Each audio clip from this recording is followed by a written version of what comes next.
آج سینے میں عجیب جلن سی محسوس ہو رہی تھی۔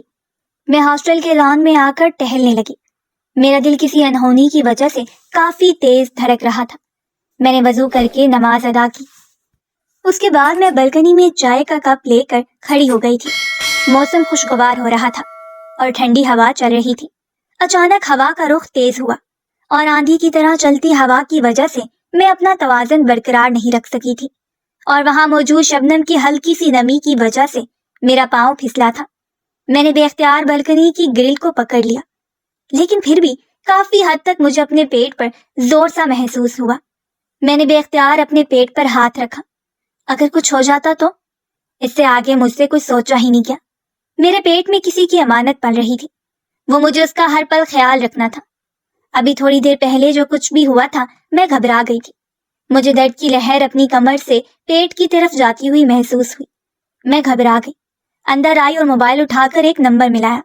میں اس درد کو نظر انداز نہیں کر سکتی تھی، کیونکہ میرا وقت بھی اب قریب ہی تھا اور میرے دل میں بہت سے وسوسے پیدا ہو رہے تھے۔ میں نے بے اختیار اپنے پیٹ پر ہاتھ رکھا تھا۔ وہاں مجھے دھڑکن محسوس نہیں ہو رہی تھی۔ کمرے میں آ کر جواب دینے والے کا نمبر ملایا۔ دوسری طرف سے فون اٹھا لیا گیا اور میں نے ساری صورتحال بتا دی۔ دوسری طرف بھی بہت زیادہ پریشانی چھا گئی اور انہوں نے مجھے فوراً سے ہاسپٹل پہنچنے کی تلقین کی۔ میں رکشا پکڑ کر ہاسپٹل پہنچ گئی۔ وہ مجھ سے پہلے وہاں موجود تھے اور مجھے دیکھتے ہی انہوں نے مجھے اس بری طرح جھڑکا تھا کہ میں سہم گئی۔ میں بہت کم عمر تھی، لیکن میں نے جو ذمہ داری لی تھی وہ بہت بڑی تھی۔ میری آنکھوں سے آنسو بہہ نکلے تھے۔ میں نے الٹرا ساؤنڈ کروایا اور جو کچھ ڈاکٹر نے بتایا اسے سن کر میرے اوسان خطا ہو گئے۔ ڈاکٹر کی بات سنتے ہی اس جوڑے نے مجھے جو کچھ کہا وہ مجھے صدمہ پہنچانے کے لیے کافی تھا۔ یہ کیسی صبح تھی جس میں مجھ پر قیامت ٹوٹ پڑی تھی؟ ایک طرف پیٹ میں پلنے والی امانت کو کچھ ہو جانے کا خوف تھا، تو دوسری طرف ڈاکٹر کی بات سننے کے بعد اس جوڑے نے مجھے جو کہا وہ ناقابل یقین تھا۔ میں کانپنے لگی اور بامشکل اٹھ کر الٹرا ساؤنڈ روم سے باہر آئی تھی۔ میری حالت ایسی ہو رہی تھی جیسے کاٹو تو بدن میں لہو نہیں۔ وہ جوڑا وہاں سے روانہ ہو گیا۔ انہوں نے پلٹ کر مجھے دیکھا بھی نہیں۔ وہ جوڑا جس نے مجھے یہ جواب دی تھی وہ دستبردار ہو چکا تھا۔ انہوں نے اپنی ذمہ داری لینے سے انکار کر دیا تھا۔ میں بے حد خوف زدہ تھی۔ میرا دماغ معاف ہو رہا تھا۔ میں وہیں کتنی دیر تک بیٹھی رہی، یہاں تک کہ میرے فون پر کال آنے لگی۔ یہ وارڈن کی کال تھی۔ وہ میرے لیے فکر مند نظر آ رہی تھی۔ میں نے روتے ہوئے اسے ساری صورتحال بتائی۔ اس نے مجھے وہیں ٹھہرنے کا کہا۔ وہ تھوڑی ہی دیر میں اسپتال آ گئی۔ اس نے بامشکل مجھے کھڑا کیا۔ میری حالت ناقابل بیان تھی۔ ہاسپٹل میں سب مجھے روتے ہوئے دیکھ رہے تھے اور میں اتنی بے بس ہو چکی تھی کہ اپنے جذبات کو قابو رکھنے سے بھی قاصر تھی۔ وارڈن نے مجھے دلاسا دیا اور ہاسٹل واپس لے آئی۔ میں اپنے کمرے میں بند ہو گئی اور پورا دن روتی رہی۔ ڈاکٹر کی بات میرے دماغ میں گھوم رہی تھی اور جو کچھ اس جواب دینے والے جوڑے نے مجھے کہا اس کے بعد تو میرا دل چاہ رہا تھا کہ میں خود کو ختم کر لوں۔ قسمت ہم سے ایسا امتحان لیتی ہے جو ہمارے ذہن و گمان میں بھی نہیں ہوتا، اور میرے ساتھ بھی یہی ہوا تھا۔ میں ایمان ہوں اور اس وقت اسکاٹ لینڈ میں مقیم ہوں۔ میں یہاں تک کیسے پہنچی ایک لمبی کہانی ہے۔ آئیے میں آپ کو اپنی کہانی سناتی ہوں۔ میں پاکستان کے ایک چھوٹے سے شہر گجرات سے تعلق رکھتی ہوں۔ ہمارا تعلق ایک متوسط خاندان سے تھا۔ میرے بابا گجرات کی ایک فیکٹری میں کام کرتے تھے۔ بامشکل ہی گزارا ہوتا تھا، لیکن پھر ابو کا بیماری کے باعث انتقال ہو گیا۔ اماں بہت کم عمری میں بیوہ ہو گئی تھی۔ میں سب سے بڑی بیٹی تھی اور اس کے بعد ایک بہن اور ایک بھائی تھے۔ وہ دونوں بھی چھوٹے تھے۔ اماں نے ہماری بہت اچھی پرورش کی۔ سارا دن گھر کے کاموں میں مصروف رہنے کے بعد اور دوسروں کے گھروں میں کام کرنے کے بعد وہ رات کو سلائی بھی کرتی۔ وہ بس یہ چاہتی تھیں کہ میرے تینوں بچے پڑھ لکھ کر کچھ بن جائیں۔ یہی وجہ تھی کہ انہوں نے محنت کر کے مجھے یونیورسٹی میں داخلہ دلوا دیا اور میں ایک ہاسٹل میں رہنے لگی۔ ایک دن مجھے بھائی کی زبانی پتہ چلا کہ مالک مکان گھر خالی کرنے کا کہہ رہا ہے، کیونکہ کئی مہینوں سے کرایہ نہیں بھرا۔ میں بہت زیادہ پریشان ہو گئی، لیکن امی نے مجھے یہاں آنے سے منع کر دیا۔ امی نے کہا کہ میں کوئی انتظام کر لوں گی، تم وہاں اپنی پڑھائی پر توجہ دو۔ دراصل ابو کے علاج پر ہمارا ذاتی گھر بک گیا تھا اور ہم کرائے کے مکان میں رہتے تھے۔ اب مالک مکان اسے بھی خالی کرنے کی دھمکی دے رہا تھا۔ میں ہاسٹل میں پریشان ایک کونے میں بیٹھی آنسو بہا رہی تھی، جب میرے پاس برابر والے کمرے میں رہنے والی نور بانو آئی تھی۔ اس نے مجھے اس طرح پریشان دیکھا تھا تو مجھے کہا تھا کہ ہمارے ہاسٹل کی وارڈن بہت نرم دل ہے، تم اسے اپنا مسئلہ بتاؤ گی تو وہ تمہاری ضرور کوئی مدد کرے گی. دوسرا، میرے پاس ٹیوشن کلاسز کے لیے 2 بچے بھی موجود ہیں. تم ان کے گھر جا کر انہیں ٹیوشن دے سکتی ہو. میں اتنی زیادہ پریشان تھی کہ اس کی آفر فوراً ہی قبول کر لی اور وارڈن سے بھی بات کر لی.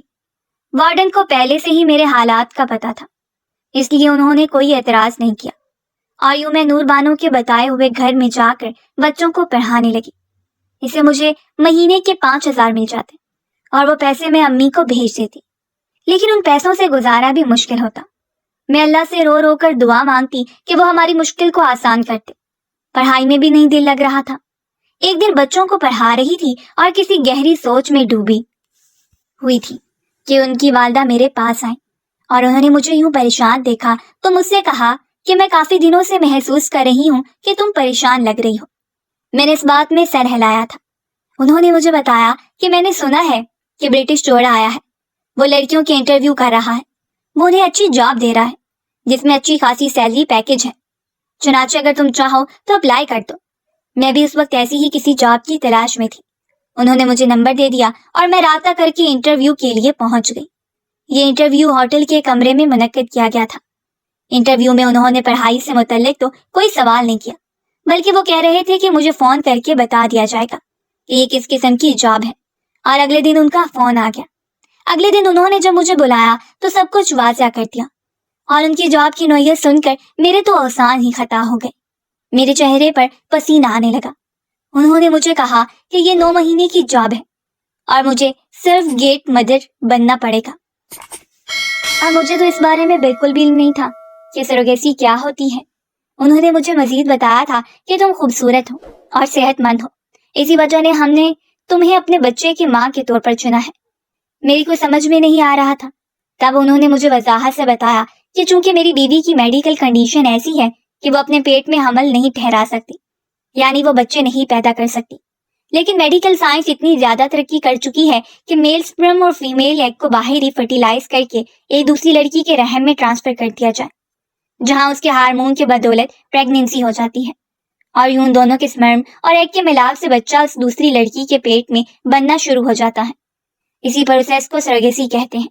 میں وہاں سے اٹھ کر جانے ہی لگی تھی کہ میرے بس کی بات نہیں ہے، نہ ہی میں شادی شدہ ہوں جو یہ کام کروں. تب انہوں نے مجھے بتایا کہ یہ کام دنیا میں ہر جگہ ہو رہا ہے اور زیادہ تر کماری لڑکیاں ہی کر رہی ہیں.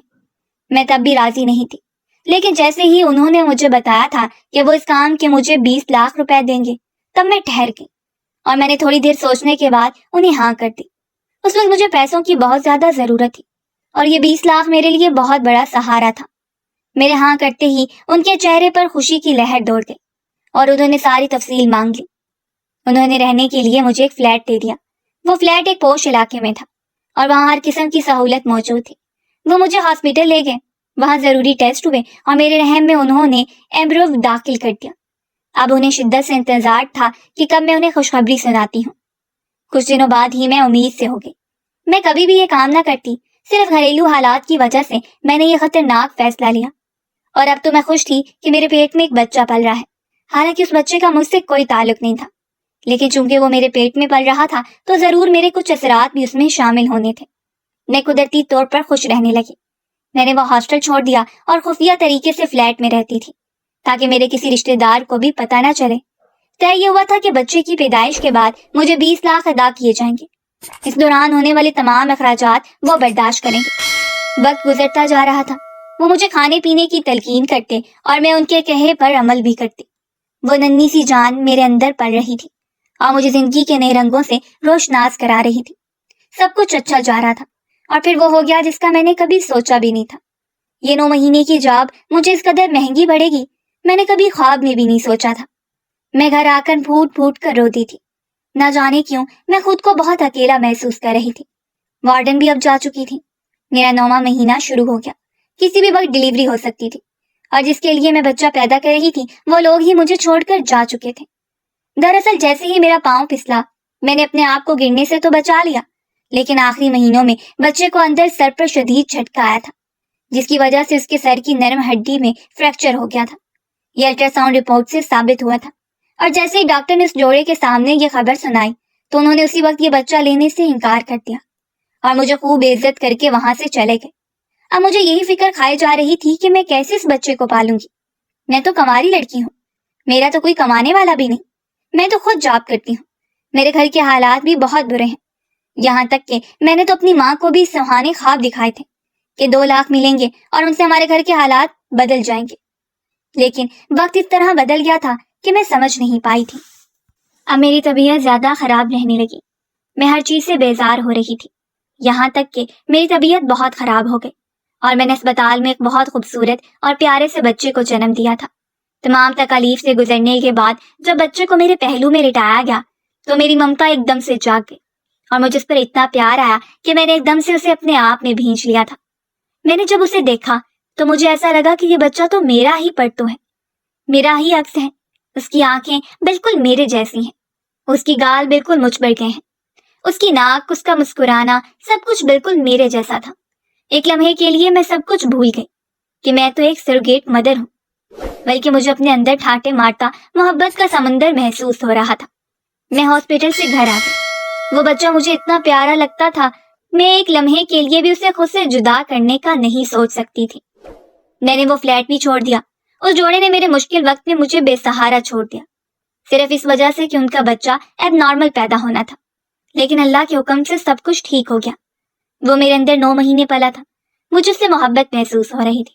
میں نے سوچ لیا تھا کہ میں نوکری کر کے اسے پالوں گی اور اسے خود سے کبھی بھی الگ نہیں کروں گی۔ وہ جوڑا پھر پلٹ کر دوبارہ نہیں آیا تھا اور میں نے ان کے بارے میں سوچنا بھی چھوڑ دیا تھا۔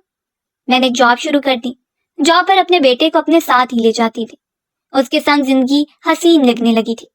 اماں مجھے بار بار گھر آنے کا کہتی، لیکن میں ٹال مٹول سے کام لیتی، میں جاب کر کے پیسے ان کو دیتی اور بچے کچے پیسوں سے اپنے بچے کو پال رہی تھی۔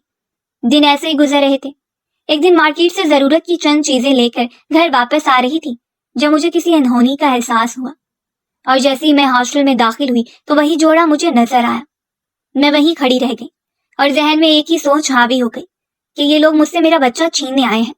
جب مجھے ان کی ضرورت تھی تو یہ لوگ اپنے بچے کا عیب سنتے ہی اس سے دستبردار ہو گئے، لیکن اب انہیں جیسے ہی پتا چلا تھا کہ میں نے ایک صحت مند بچے کو جنم دیا ہے تو وہ فوراً سے میرے پاس میرا بچہ چھیننے آ گئے۔ میں 2 قدم پیچھے ہٹی اور پھٹی پھٹی نظروں سے ان کو دیکھا تھا۔ میری آنکھوں سے خود بخود آنسو نکل رہے تھے، میری ممتا رو رہی تھی۔ انہوں نے میری گود سے میرے بیٹے کو لینا چاہا، لیکن میں نے اپنے ہاتھ کو پیچھے کر لیا۔ تب وارڈن نے میرے کندھے کو دبا کر میرے کان میں سرگوشی کی تھی کہ تم جو بھی سوچو یہ بچہ انہی کا ہے، تمہیں ایک نہ ایک دن انہیں واپس کرنا ہی ہے، تم کماری ہو اور تمہیں اپنے مستقبل کا سوچنا ہوگا، یہ بچہ تم ان کو واپس دے دو۔ یہ سنتے ہی میں رو پڑی اور میں نے کانپتے ہاتھوں سے بچہ ان کو دے دیا۔ مجھے ایسا لگ رہا تھا جیسے میرے جسم کا ٹکڑا کوئی کاٹ رہا ہو۔ وہ جوڑا میری کیفیات سے بے خبر اسے بے پناہ پیار کر رہا تھا۔ وہ گھبرا کر میری طرف دوڑتا چلا آیا، مجھ سے گلے لگ گیا۔ اس جوڑے نے مجھے کہا کہ ہم اپنے بچے کو واپس لینے آئے ہیں۔ میں انہیں کہنا چاہتی تھی کہ جب اس بچے کو اپنے والدین کی ضرورت تھی تب آپ نے اسے اکیلا چھوڑ دیا تھا، لیکن اب جب اسے ماں اور باپ دونوں کا پیار دینے والی میں موجود ہوں تب آپ اسے مجھ سے جدا کرنے آ گئے ہیں۔ لیکن وہ جوڑا شاید بہت بے حس تھا، انہوں نے میری ایک نہ سنی تھی اور مجھے کہا تھا کہ مقررہ دن پر میں ان کے بیٹے کو ان کے حوالے کر دوں۔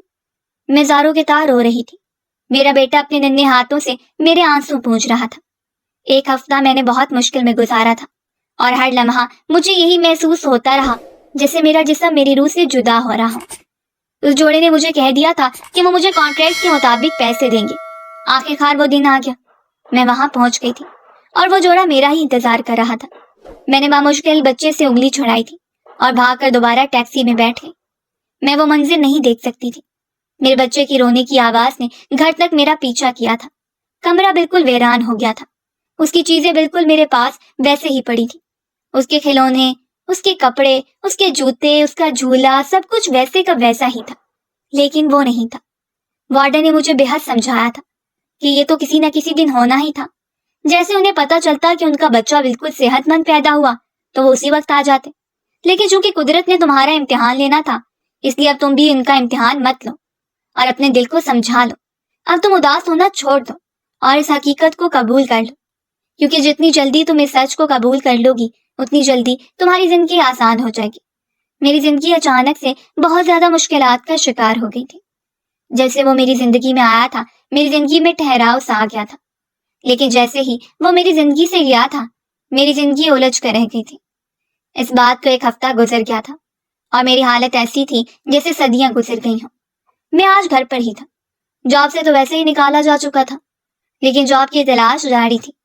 میں بستر پر بخار میں پھنک رہی تھی کہ موبائل بجا تھا۔ دوسری طرف برٹش جوڑا تھا جو مجھ سے ملنے کی خواہش ظاہر کر رہا تھا۔ میں ایک دم سے ڈر گئی کہ کہیں میرے بچے کو تو کچھ نہیں ہو گیا۔ میں نے ان سے پوچھا تو انہوں نے مجھے تسلی دی کہ بچہ بالکل ٹھیک ہے، لیکن ہم تمہاری رقم ادا کرنا چاہتے ہیں، اس لیے تم فلاں جگہ پہنچ جاؤ۔ لیکن نہ جانے کیوں مجھے ایسا محسوس ہوا جیسے انہوں نے میرے منہ پر ایک زوردار تمانچہ دے مارا۔ میں نے غصے سے کہہ دیا کہ مجھے ان پیسوں کی کوئی ضرورت نہیں، آپ میری ممتا کی قیمت لگا رہے ہیں، اور ممتا کی آج تک کوئی بھی قیمت نہیں لگا پایا، نہ اس کی قیمت کوئی لگا سکتا ہے۔ مجھے آپ کے پیسوں سے کوئی سروکار نہیں، میری بس ایک التجا ہے کہ آپ ہفتے میں 1 بار مجھے اس سے ملنے دیں۔ یہ کہتے ہی میں پھوٹ پھوٹ کر روتی تھی اور میں نے فون بند کر دیا تھا۔ ابھی تھوڑی دیر گزری تھی، مجھے دروازے پر دستک محسوس ہوئی۔ وہاں کوئی اور نہیں بلکہ وارڈن موجود تھی۔ اس نے مجھے کہا تھا کہ تم سے ملنے کوئی آیا ہے۔ میں جیسے ہی نیچے گئی تھی، میری حیرت کی انتہا نہیں رہی کہ وہ جوڑا اپنے ساتھ بچے کو بھی لایا تھا۔ میں بھاگ کر اس کی طرف لپکی تھی اور اسے اپنی آغوش میں بھر لیا تھا۔ وہ بچہ بھی بہت زیادہ خوش ہوا تھا اور اس نے مجھے دیکھ کر خوشی کا اظہار کیا۔ وہ مجھ سے لپٹ گیا اور بار بار میرے چہرے کو چوم رہا تھا۔ مجھے ایسا لگ رہا تھا جیسے مجھے کسی نے ہفتے اقلیم کی دولت لوٹا دی۔ اس نے مجھے کہا تھا کہ آپ رقم لینے سے انکار مت کریں، ہم آپ کے سارے اخراجات اٹھائیں گے، بلکہ ہمارے پاس آپ کے لیے پرپوزل بھی ہے۔ میں بچے کو اپنے کمرے میں لے آئی تھی اور وہ لوگ بھی میرے پیچھے آ گئے تھے۔ میں ان سے بات تک نہیں کرنا چاہتی تھی، لیکن انہوں نے میرے سامنے پرپوزل رکھا تھا۔ انہوں نے مجھے بتایا تھا کہ اس بچے کی ماں کا ایک کزن جو کینیڈا میں رہتا ہے، وہ اس پاکستان میں موجود ہے اور اپنے لیے ایک مسلمان لڑکی تلاش کر رہا ہے، کیونکہ اس نے خود بھی نیا اسلام قبول کیا ہے، اور ہمیں اس کے لیے تم سے بہتر کوئی رشتہ نظر نہیں آ رہا۔ اگر تم اس سے شادی کر لیتی ہو تو تم ہمارے بچے سے بھی مل لیا کرو گی، کیونکہ وہ تمہیں شادی کر کے کینیڈا لے جائے گا۔ اس طرح تم ہمارے بیٹے سے بھی دور نہیں رہو گی، بلکہ تم جب چاہے اس سے ملنے آ سکتی ہو، کیونکہ تم نے ہی اسے اپنے رحم میں پالا اور پیدائش کے بعد بھی ماں کی محبت دی۔ ہم تو اسے برے حالات میں چھوڑ کر جا چکے تھے، لیکن اسے بال پوس کر ہمیں اتنا بڑا کر کے تم نے واپس کر کے بہت بڑا دل گردے کا کام کیا ہے، اور ہم تمہارا احسان کبھی بھی نہیں چکا سکتے۔ یہ تو بس ادنے سی کوشش ہے، مجھے اور کیا چاہیے تھا۔ میں نے ان سے کہہ دیا تھا کہ آپ لوگ میری امی سے بات کریں۔ انہوں نے یہ بھی کہا تھا کہ ہم اسے سرگیسی کے بارے میں سارا سچ بتا چکے ہیں، تو تم سے شادی کے لیے تیار ہیں۔ ہم اسے تمہاری تصویر بھی دکھا چکے ہیں، یعنی وہ سارے معاملات طے کر کے بیٹھے تھے، بس میری ہاں باقی تھی۔ میں نے سب کچھ اپنی امی پر چھوڑ دیا تھا، اور امی میرے پاس جب ملنے آئی تھی تو میں نے امی کو سارا سچ کہہ سنایا تھا۔ وہ شروع میں تو بہت غصہ ہوئی تھی، لیکن پھر جب انہوں نے دیکھا تھا کہ میری بیٹی نے میرے لیے ہی مشکلات آسان کرنے کے لیے سب کیا، اور جب انہوں نے ننھے سے بچے کو دیکھا تو ان کی ساری شکایات دور ہو گئی، کیونکہ وہ بالکل میری ذات کا عکس تھا۔ انہوں نے بھی اسے گود میں لے کر پیار کیا تھا، اور پھر انہوں نے فوراً سے اس رشتے کے لیے ہاں کر دی تھی۔ یوں میں اس جوڑے کے توسط سے کینیڈا رخصت ہو کر آ گئی تھی۔ انہوں نے مجھ پر ایک عظیم احسان کیا تھا کہ میں اسی شہر میں ان کے گھر کے بالکل پاس ہی موجود تھی جس شہر میں میرا بیٹا رہتا تھا۔ میں اسے اپنا بیٹا ہی بلاتی تھی۔ اس کے ماں باپ کو بھی میرا اس سے ملنے سے کوئی اعتراض نہیں تھا، بلکہ وہ میرے بغیر رہ نہیں سکتا تھا، اس لیے میں دن میں 2-3 بار تو اس کے گھر ضرور چکر لگایا کرتی تھی۔ انہوں نے ایک احسان مجھ پر یہ کیا تھا کہ انہوں نے میری امی اور بھائی بہن کو بھی میرے پاس کینیڈا بلوا لیا تھا، اور یہ سب انہوں نے میرے احسانات کے بدلے میں کیا تھا۔ اس کے علاوہ میں نے ان سے سرگیسی کی کوئی رقم وصول نہیں کی تھی، کیونکہ میں اس رقم کو اگر وصول کر لیتی تو یہ میری ممتا کی بہت زیادہ توہین ہوتی، اور میں ایسا کبھی بھی نہیں چاہتی تھی۔ اب میرے دن پھر گئے تھے، وہ میرے پاس ہی رہتا تھا، میرے پاس ہی ہوتا تھا، میرے پاس ہی کھیلتا تھا، اور میں اسے اپنا بیٹا کہہ کر بلاتی تھی، اور اس جوڑے کو بھی کوئی اعتراض نہیں تھا، کیونکہ ان کا بچہ خوش تھا تو انہیں اس بات کی خوشی تھی۔ وہ انہیں بھی ماما بابا بلاتا تھا اور مجھے ممی کہتا تھا۔ مجھے اور کیا چاہیے تھا؟ زندگی بہت حسین ہو گئی تھی، اور مجھے معلوم تھا کہ یہ تمام حسین لمحات ان دعاؤں کی بدولت ہیں جو سے 1 ہفتے میں نے مانگی تھی، جب میرا بیٹا مجھ سے الگ ہو گیا تھا۔ میری دعائیں رنگ لائیں تھیں اور میری زندگی بدل گئی تھی۔ اب میں اپنے شوہر کے ساتھ ایک اچھی زندگی گزار رہی تھی۔ میرا بیٹا بھی میرے پاس آتا جاتا رہتا تھا، اور میری امی اور گھر والے بھی اپنی زندگی میں خوش اور مگن تھے۔ ہمارے حالات بدل گئے تھے، اور اس سب کا ذمہ دار میرا پیارا بیٹا تھا، جس کی اس دنیا میں آتے ہی ہمارے نصیب بدل گئے تھے۔